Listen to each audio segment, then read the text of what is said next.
can't predict at the moment. It's like, how is the early game going to play off? How is his team going to play off? And against G2, what a tall ask. What a big basket of eggs, Dagda. Especially, as you say, against G2, because they, after losing the Fnatic, were no slouches when they came into their next game and very quickly wanted to try and dissipate any sort of rumors that were going around that they might be looking weak.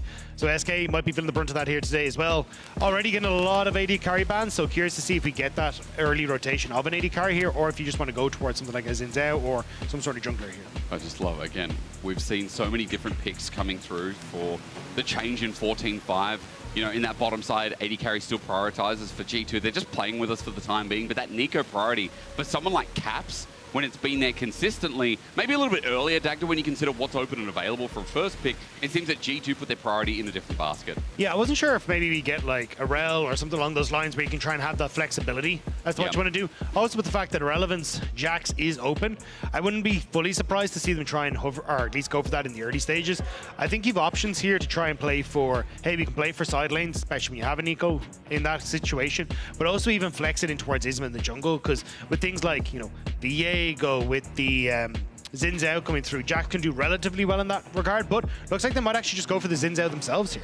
And with the Ari paired up as well, looks like a strong mid-jungle 2v2 Dagda is the angle here for Niski and Isma. When coming into winter at the start of the year, this is what was going to sell the team. Successfully, it did so in winter. I think we need to see more of that today. So I think that sets it up. Dagda is, again, I can only just see this. Sorry, you have to take the sunglasses off to see. Well, yeah, it's quite difficult inside, isn't it? But at least in similar values.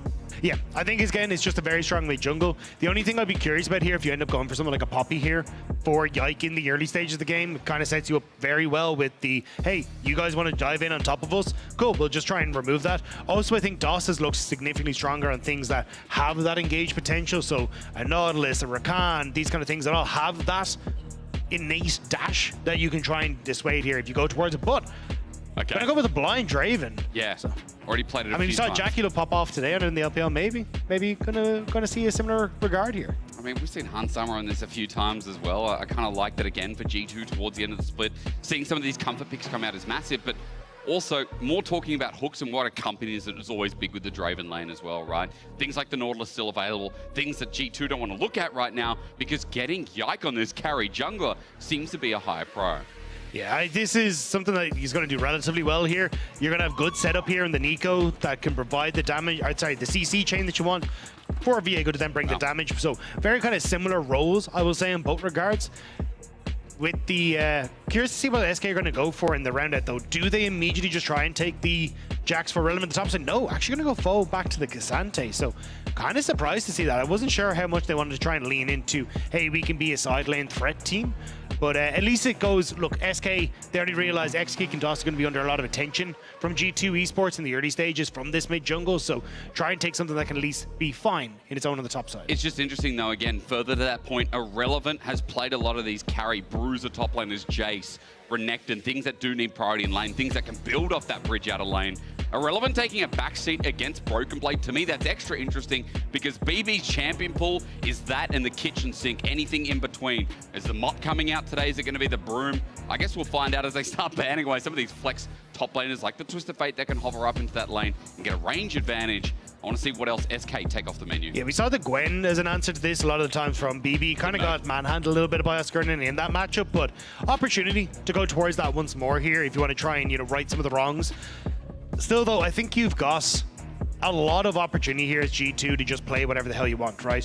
You've got, if you want to go for someone like the Gwen, good opportunity to play inside lanes with the Gwen, try and push that, play for like some sort of 1-4 split.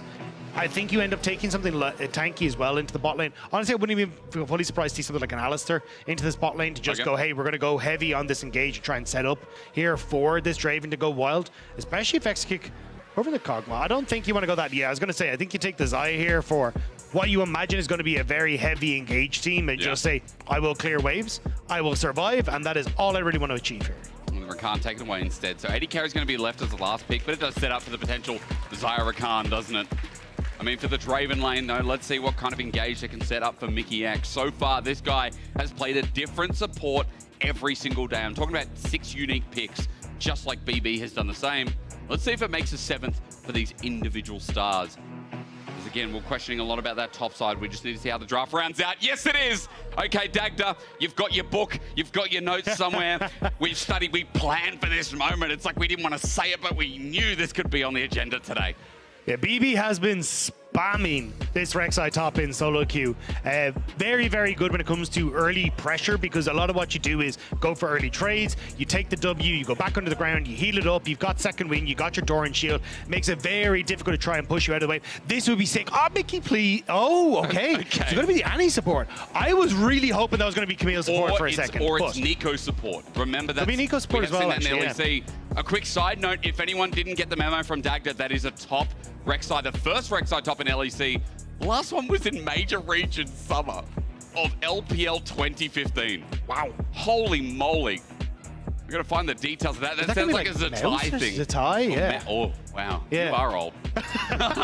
Thanks, mate. Well, Glad you're here on the cast with me now. Yeah. With the flair of the shirt comes new responsibilities as well. So, G2's comp. What does it do? Because there are a lot of different parts that I don't think we would see on the same team historically. So there's your main point of attraction is going to be the Annie and the Nico for, hey, we are your engaged setup. We are the ones that are going to be, I'm going to play for flash with caps, I'm going to look for these big stuns. It's actually something we've seen quite a lot for JDG over in the LPL, where they will play with this Annie to be that kind of setup or that team fight for Yagao. And then now you've got the Nico to try and follow up on that. So either you have a flash stun from Annie, or you have some sort of creative flank from the Nico with a flash to begin these fights for you.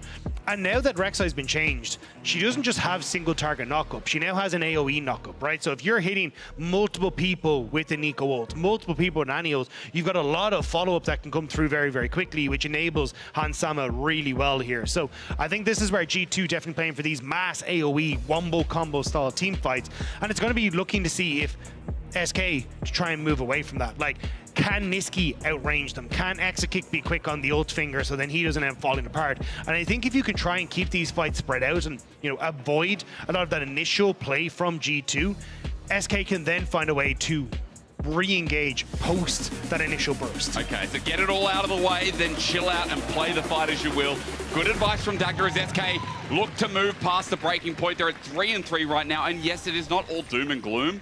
But remember, as we get closer and closer towards playoffs, with our last week on the board, SK need to get through to the finish line. It has been a rougher start this split, and there's been more inconsistencies. There's definitely been a higher bill in the back end for a psychologist or whatever's going on, because we know behind the scenes, Swiffer has been getting a lot of camera time. I don't know if we're paying him for that, because I think he's been on screen more than us, Dagda, but look, again, you know, shout out, because SK have gone through the ringer, I think, and the fact that they're still 3-3 after the inconsistencies we've seen have shown you that, like the KC game we saw last week, they have been eventually able to close it in some of these cases.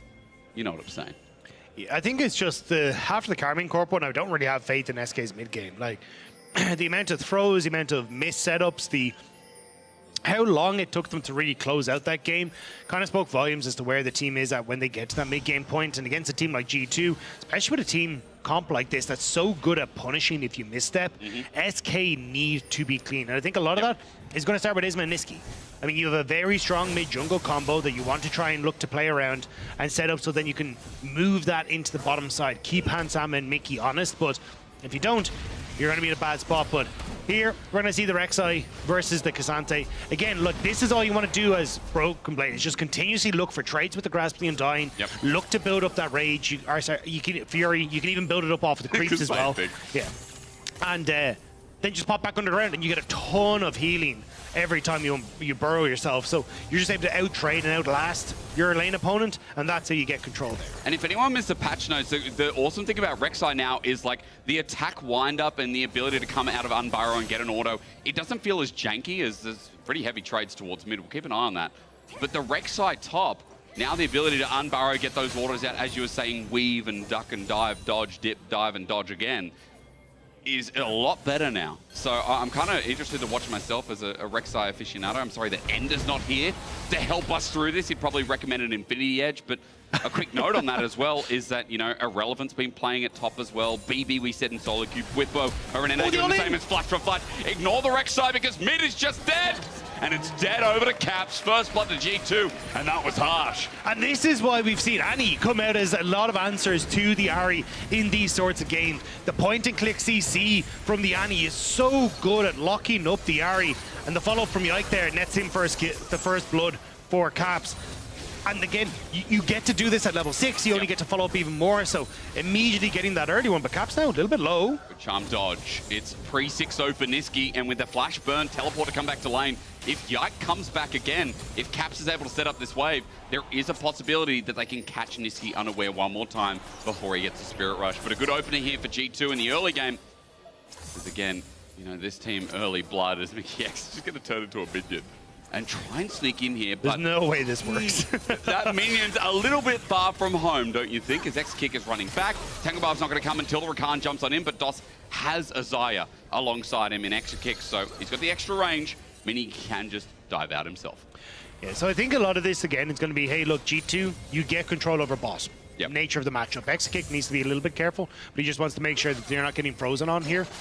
Mid lane is now going to be an issue for Nisqy. The beauty is, look, the way you always want to look at it is nearly 6 minutes for level 6 in the solo lanes, right? It's kind of the wave that crashed about 5:30 is when you'll be able to hit level 6. So in theory, Nisqy should be able to avoid any repeat gank with the ultimate. But the problem is just that point-and-click CC is so annoying as an Ahri to try and outplay. But Isma, if you can work with him, maybe you can get some sort of play into mid lane and close down on G2, because if you get control mid, you get so much control over bot lane. This game is as good as dead for SK. Yep. Feels like something that we've seen so well from Ahri's internationally is Hansama not going to get rooted up. It's a failure there. It is a 3 versus 3 as Yike now flies in as well, but a chance for X-Kick to get the stun, and unfortunately, it doesn't work out. Nice from Yike to be in position there, though. You could already see him kind of hovering to make sure that if Isma was going to show up bot lane, it was going to be on that wave. Yep. They really wanted to get that crash in of the wave, which is really why Isma was there, so you don't end up just getting frozen and more of that wave lost. But now Isma going to show up. I don't think you can really follow that, but at least making sure that he's keeping track of Yike as well at the moment. Oh, we're just going to see some spinning in the top side once again. We go up to Broken Blade, who's almost level 6. He's half the way there. Remember, that Void Rush is just going to be able to nuke someone like Irrelevant. Also, quick side note on the changes as well. Furious Bite now more percentage health cleaving. That is the Rek'Sai E. So she is able to deal with tanks better. And Dagger, you know, I was making a point before Caps got set up for that first blood that Irrelevant's the other person that I can see here playing a hell out of it. And it's funny that they're going up against each other. Irrelevant's like, oh, come on, man. I've really just started playing this in solo queue. Sorry, laugh. Mickey shows up in mid lane and Nisqy immediately starts pinging like a madman going, there's an extra person, there's an extra minion. I've counted successfully. So I won't end up falling down to it, but there you go. Level 6 now his. How much pressure do they want to try and put onto this, though? I think, again, if you're SK, it's just try and keep yourself at arm's length, but it's already causing issues for X-Kick. You can see he's falling majorly down in CS. They're trying to get some sort of vision control in the river, but with the amount of control that Hansama has in bot, it's opening up Mickey to continuously make these plays mid and try and punish Nisqy while he has no flash. And then again, he has a Spirit Rush available, so things get a little bit difficult, but it was that flash burned early on that Dagda just mentioned that might open things up. For G2, they have priority bot, priority mid. Let's see what they can do around Dragon side, because there's been a lot of teams flexing around this area, Dagda, but there hasn't been a full commit to start the objective. Yeah, SK have been doing a good job of getting vision into crucial places, so that's why G2 haven't really been able to follow up on any more, although the classic Annie, toss down Tibbers on the head if you want to go for Dragon, because it's like, well, now neither of us get to fight. And the Annie will get to reset, but it means that the chances are you can't really contest for Dragon, although Nisqy maybe wants to try and stop the reset here, but yeah, it's something we see an awful lot with Annie, where it's like, hey, I don't actually want to commit to the Dragon fight, so instead I will just throw down this ultimate on my opponent's head, take 2/3 of their health bar, and then we just have the health advantage if we try and contest over for Dragon at any point in time. And so I wonder again if G2 just do the handshake deal as bot side. We get a bit of an engage onto Hansama. He's walked up. The feather's not going to fly again in the right direction. His next kick outside the range of the Tangle Barbs. A blooming blow thrown by Mickey X in the end, but not too much damage to speak of as both AD carries trade their health bars. Hansama, that might be okay considering the amount of damage he does to amplify Doran's blade. Yike just got level 6, by the way, off stealing some experience from the bottom side. Isma snuck into the bush. He will hit 6 off the... Oh, did he stop it from getting in the bush? Nah, he saw it. He definitely saw it. They saw that the Lee Sin was there for sure. I mean, nice try from DOS to try and interrupt it and see if you could prevent it. But also, I think the fact that you are immediately jumping onto a definite clone makes it a little bit obvious. A little bit sus, yeah. Yeah, so G2, they're like, right, chances are Isma's backed away from this bottom side of the map. We're going to go for the Dragon. Yike also has a level advantage there because Isma's been spending so much time to try and cover for a lot of what G2 are trying to do. So even though it's not technically working out with more kills going their way, the war of attrition is working for them, right? 22 CS lead bot. You're looking at a good amount of control of the mid lane as well. With Caps, yeah, he'll fall behind, but he's going to provide more of that facilitator style when it gets to these team fights. And Yike's ahead as well. I mean, look, if you see Hansama CS in comparison to X-Kicks, you're happy, you're cheering for G2. All you need is that early cash-in, which is going to be a beauty for Hansama. Currently sitting at 215 stacks, so quite a bit of extra gold going to be flying through. As it's 20 CS in the lead, by the way. The wave was pushing in, it was building up, but I think as it rounds out, we're going to hold that 20 CS mark. And it's good news for G2's bottom lane, while you can also say in the laning phase, it's good news across the board. All I see is this weird green-blue color that my eyes are like, is that aqua? Is that blue? Is it teal? Teal. There's a teal all around at the bottom of the scoreboard. If you can read colors or see colors like I can, that just says all good news for G2 with about 1,500 gold spread throughout. G2 with a lot of wave control down here. Good binding coming through from Mickey, but no real follow-up. Also, without Yike in the area, I don't think they can really push on for too much more, but I am curious to see how they want to try and approach this, because I think Yike would like to try and go for, like, say, the early Void Grubs here, because you're getting a lot of chip damage across the board. Like, Yike can play through mid, but is also kind of happy at this stage with how well the game's gone to leave his lanes to their own devices. So if he starts getting Void Grubs as well, the chip damage, get extra plates, like, could also be just the way G2 slowly build their lead in this game. But if we're talking about G2 building a lead and then moving into a mid-game, I wonder what G2 do well. Mid-games, yes. Consistently. This 5-1 team who, you know, the only loss was to Fnatic, which was, found like a breakthrough for Fnatic, but still G2 are looking like one of the best teams in the league once again. They're already going to MSI, so that's also good news for EU fans.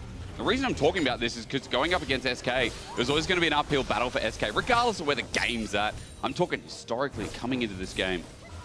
SK have got a lot of explaining to do to kind of bridge the gap between mid to top tier teams. Now maybe it starts. Kick backwards is a good way as Mickey gets a Tangle Barb. Pop Blossom though, and there's no support because Yike flashes forward after the Heartbreaker, and Hansama thinks about coming in. Isma at a low health bar as the wave crashes, but it won't turn into a dive. With all the tools used by G2, it gets close. I mean, that was very, very close to Isma going down. But now, starting to move up towards the mid lane as well. Niski quite far extended on the mid. We'll probably have to ult away from this because Cap's trying to build up that point and click. Oh, there's my cannon minion. Oh, he bypassed the mid lane. Right. Mickey just frolicking around and Niski has to respect it. It is the fake one as well. Yeah, I know, I'm just waiting for it. That stays for way too long. I think all League players who've played against Nico know that the clones stay for about 10 years. I think they need to go down to like 1 or 2 seconds, you know what I mean? Like, even after getting hit, they stay there 4 or 5 seconds. It's frustrating, Dagda, but take my frustrations away. Broken Blade does have the Void Rush available. He doesn't know that X-Kick and DOS are here, and even Ari's on the roam. BB's gonna get caught here. He gets the turret plate forward, but if you look at the tunnels, Dagda, it's interjected by DOS, so the interrupt's there, but he's got another one! He's got another one! And BB makes another one. That is Rek'Sai to a core. When you have the tunnel system set up, it's like going on the subway as Caps gets away, flashes away. Meanwhile, Sonic Wave, but a great stun. A beautiful one as Isma tanks it up, but Tibbers comes out and here's Yike. They've overdove in this. Niski doesn't get out in the end. It's a 1-for-1. They thought they were setting up that dive perfectly, but SK are traded. It was a nice opportunity from SK. They tried to rotate top to catch BB off guard and get Void Grubs. Now, though, because they end up not going for the Void Grubs immediately, the 1-for-1 trade, and Hansama's getting played spot, and you're not getting Void Grubs, and now Yike may even look for a little bit more against Irrelevant, but once they spot that DOS and X-Kick aren't on the top side of the map anymore, maybe they feel like they need to back off here. And, you know, BB's going to smash these turret plates as well if he gets time alone. We've got 2 minutes left of them, too. As you said, Hansama getting his own with Mickey in the bottom side that Irrelevant can only clear wave slowly for, but this Rek'Sai top is a big issue. Yike is having freedom in the enemy jungle. It's only mid that's a bit of a contest, but Daggy, you've raised the point that G2 don't care. They're happy to have this utilitarian mid laner in Caps on the Annie. And top, because you've got Demolish with a HP tank Rek'Sai with Sunfire first, he makes short work of that. And all he has to do is continue to keep that pressure up, because as long as he does that, the rest of G2 can come through. There's your tunnels to hop on out. But it's getting a ton of pressure top. And look at where G2 were. They were just littering wards in that bot side. Now BB feels like he can go first. Takes one in. Has she got one available? No, just one there. You know, I watched The Last Airbender again recently because the Netflix had the live adaptation. I watched the real thing. That song Secret Tunnel is stuck in my head. I haven't seen any Avatar. You're a fraud. Nisqy all in though. Good charm in the meanwhile. Broken Blade still threatening. Again, the damage is there. Might not have the MR to deal with Nisqy, but still with the health. Nisqy's not doing too much damage himself as G2, while that's going on, they're just starting the dragon. Oh, Hexa kick. Almost dead. Cap's going to run He may up. still die. Oh, that point. Just going wide. Yeah, I mean, that's the power of the Annie, right? You take the wrong spot, you're going to feel it immediately. X-Kick won't end up taking the business end of that damage from Han Samo either. And he's sitting on a ton of stacks. I mean, what's that at the moment? It's 390, so that would have been quite a bit of execute damage onto X-Kick, but he's able to back up. Still though now, Mickey moving back down into this bottom side. And you're just winning everywhere in the map for G2. X-Kick and DOS are trying to keep control over mid, but can't really do it against Caps. And I mean, your side lanes are going great for G2. So good. I mean, it just sounds like we're talking them up consistently, but guys, like, again, look at that scoreboard for reference. It's almost a 1k gold lead between top lane. It's almost a 1k gold lead between this Draven, who is still yet to cash in. The early game's clean, now with a 2k gold lead. And for SK, we're trying to look for opportunities, see what they can take next. Herald started here. Yike is up here moving with Caps, but SK should have the run of the damage dealt here, Dagda, to try and take this down quick. Yeah, I think G2 just don't really have position for it. Okay. Han Sama hadn't reset boss. You have no ult on Caps mid because he used to try and burst that X-Kick, so you end up giving it across, but it'll be okay. You're really looking for more of the turrets, and immediately TP from BB into bot lane to try and get control there.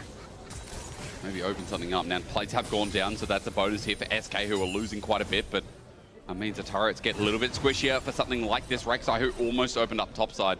Han Sama moving to that said lane as well, by the way, with the Yomus and the buildings of the second item, while SK trying to open up mid with this Herald. With 3 members here, they should be able to get some damage down, but can they find the follow-up considering that Caps is nearby? The level 11 Annie with a lot of all-in. So have to be careful though, because again, Caps does have flash, Tibbers is up, and you could immediately try and look for a turnaround there, but they're happy to just continue to play through sides. Again, you'll get mid tower, but side lane going to go in favor of G2 here. Hansam has to back off of that top lane turret as G2 try and help secure that area. But as long as G2, like, you can, here you go, take top tower, you can end up sticking Annie up into this top side. She can push in. You have threat with Yike, who can always play up there as well. So it's hard for Nisqy to actually really contest the wave state. And then from that position, G2 can then move that into a collapse on mid, where you can immediately have Caps flash under tower, especially BB. I mean, just solo gets this bot lane turret. Look at the damage is done. I think that's irrelevant, staying in lane with the Rek'Sai. Tunnel out once again. Broken Blade just charging back in. Gets it. Demolish helps out. Now that tunnel's recharged. See you later, but interrupted. Never mind. Go for the next There's tunnel. another one. The unburrow there it is, but can't follow up. Now the chase continues. Secret tunnel. Secret tunnel. It just keeps working out so well, the BP. Oh, it's hilarious. DOS forced to immediately exit out of topside. G2, they're still controlling this game heavily, even with Caps coming in towards mid lane as well. There's a lot of members of G2 that could look to try and threaten on towards the tower, especially with DOS being so low. And again, you've got so much wombo combo here, and everyone on SK is just scrambling to cover side lanes. SK scrambling to do something mid as well. I mean, DOS looking for the engage. He's got flash, he's got quickness available there. Popped onto Han Summer. You got the Draven. Get ready to catch him with a kick. Just disengages. It doesn't find the pick as Caps gets out, burning his flash. But G2 sit there, waiting for SK to do something appropriate. Nothing was done in the end. They walk away. I guess they say mid-turret, Dagda, but maybe it could have been a lot more. Caps just ulted on his own head, so end up catching 3 members there. Han Sama really wants to try and get a cash in, but it meant that everything dissuaded here from SK. And G2 would just go back again. The numbers advantage that they're able to get in this mid game is our mid lane is insane. If Han Sama ults like that, by the way, the health bar for DOS looked high. But because remember, the execute threshold gets higher the more stacks you have. 516 right now. I'm no mathematician. That's a big number. But it's a big number. 500 is bigger than 400. So it's huge. And you were saying you weren't a mathematician. I know. I'm humble. You know, I am humble. Math does suck, though. Let's be quite realistic. BB and Irrelevant going to battle it out. Now, Observer's like, how does this look? Irrelevant with the all-out once again. There's a lot of unstoppable there, but BB not taking too much damage. He's got the Spectre's Cowl. And Dagda, you know, we tried to talk about it a little bit earlier. The build does have a Titanic Hydra in it, but the rest is just tank. Things like Spirit Visage come in, Sunfire comes in. There's been Randuins in some of the builds. Like, you're a tank bully of the side lane that has Armor Shred in the E, and you have a lot of engaged potential that adds in. So I'm really excited to see how BB moves towards the rest of these fights, because it's third Dragon for G2 coming up in 20 seconds. Broken Blade is hovering down the bottom side of the map without his TP. Irrelevant doing the same. We're going to see how G2 approach this one, because it feels like a nice turning point for SK if they can get their hands on it. So they don't want that. Yeah, I think G2 are trying to play for mid tower first. You can see they shoved in top with Caps. He's now starting to group mid here, so they can maybe threaten onto it. But as long as members of SK have to group on mid, they're fine. But they're saying, screw that. Niski, we want you to try and get in behind, but Irrelevant. Yeah, the fight might start early. I mean, Irrelevant, maybe not. Pop Blossom is a one-man quickness yet. Again, the Tangle Barb's there. Han Summer catches in, though. Look at the money! It flies into his pocket as G2 have already opened up in a big way. And BB is in Narnia again. This guy found a tunnel in, didn't pay the train fare, and now as he comes through, the Void Rush flies onto Exakic's face, but he's not taking damage! He's not taking any damage! Exakic says, get this guy off me! Get him off me, Dagda! It feels so unfair. He just tunnels about, whacks you, and then tunnels out again. There's nothing you can do. His health bar just keeps on ticking up, and now G2, they're trying everything. Niski charms onto the clone. Mickey doesn't quite get Isma, so it'll end up backing away. But G2, third Dragon secured, and they managed to get the pressure onto mid lane. Like, this was a fight that could have gone great for SK, but the coordination wasn't quite there. And honestly, Irrelevant reminded me a little bit of what happened in the Carmine Corp game, where he had the idea of, I want to go in now. Rest of the team weren't really in position, and it means that it kind of blows the cask open in SK's face before they can even get themselves into a position. I know we're about to look at a replay on that, Dagda. You got to break it down for me, because as you said, yeah, a little bit early on the trigger we saw as his TP's channeling in on the left of your screen. But this is the thing, Irrelevant goes over the wall, right, and then immediately has to try and make the play. But Niski not really in a position to threaten onto Han. Sam or anyone here, he tries to get onto Mickey, but doesn't quite end up landing some of the spells. Exakic is also in a terrible spot where he's just not able to really be a part of this fight. And it feels like you had an opportunity to try and go for, you know, a charm onto Han Sama and then follow up with the Lee Sin, try and make some sort of play. But without that pick, G2, they're able to just turn around with some excellent team fighting. Broken Blade took like 6 turret shots.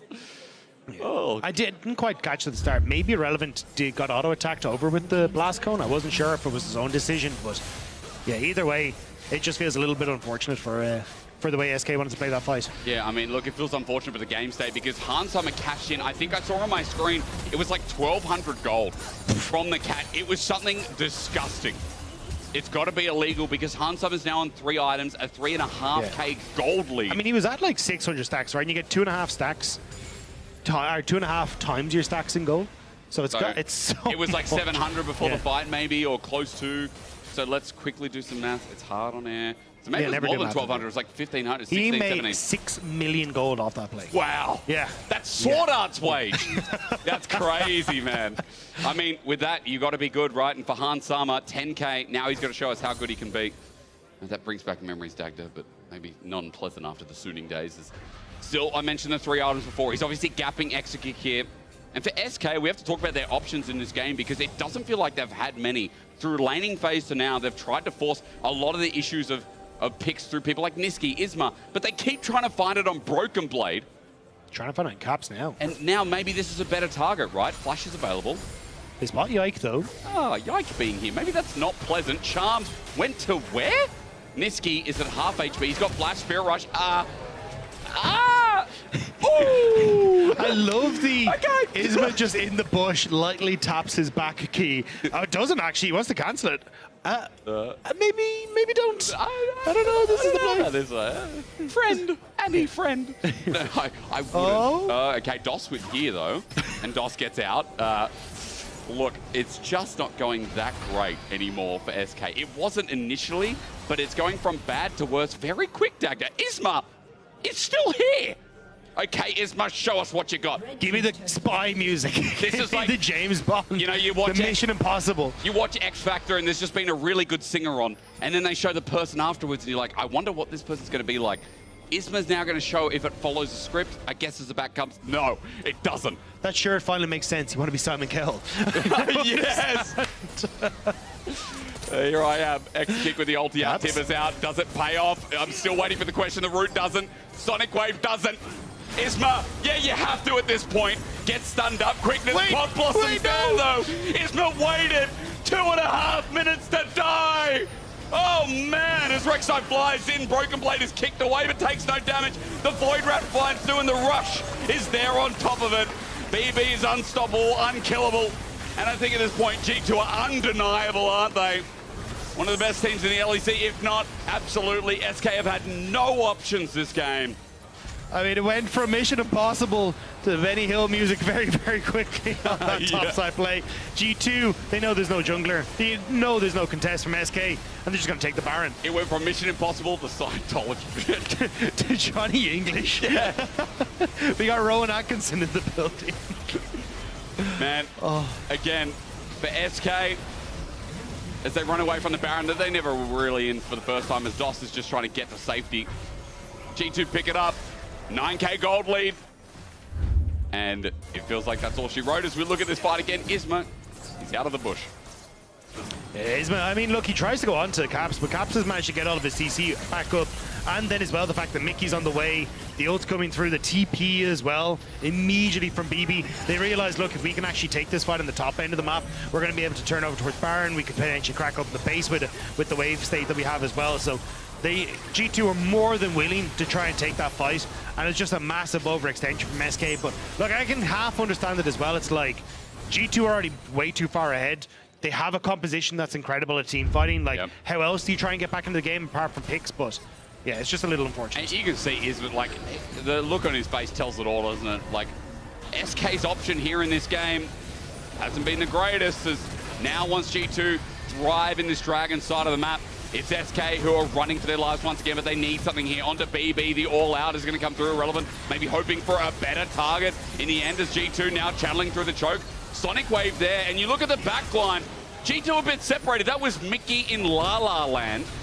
It's still a trade, but for SK, that's not bad, as BB once again with the re-engage. Whirling Death gets another cash in, extra 600 gold behind Sama. And look at them fly forward. Broken Blade's under turret all of a sudden thanks to Irrelevant's ulti. He's just but sitting he's emoting. He is emoting. Now with Steric's Gage, just doesn't die. Flash unburrow. And he brings it out. It's the first ever LEC top lane Rek'Sai, and Broken Blade is making it look hella broken. Get ready, solo queue. Rek'Sai top is on the way, and G2, they've made it look clean. They've made it look so damn clean. Mountain Dragon going to be soloed out by Yike as he makes his way over, as the base torn asunder by G2. We can compliment it again, but you guys get the message. Inhibitor goes down. SK, are they going to make a TP play? DOS is in a flank. Irrelevant up in 15, Niski up in 1. But there it is. I mean, on top of Hunsummer's head, DOS just stands there. Caps keeps running, ignores, stand aside. Niski has flash and ulti, but G2 is still here. In front of the Dragon they ignored last time. As DOS walks in, he can't walk in. It's just G2's Dragon, and SK have to play second fiddle again. And this is kind of heartbreaking now for SK. They are sitting 3-3 in the standings, but another game up against Fnatic still to come.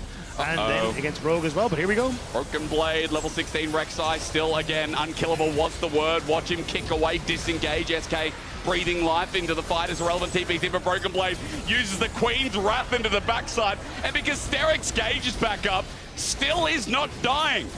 Broken Blade is just, as you said, it's the best part of Tom Cruise. And BB's breaking his Steric's Gage. He is off the charts here. There you go. But here we go, Niski. I'm sorry, bud. We salute you, mate.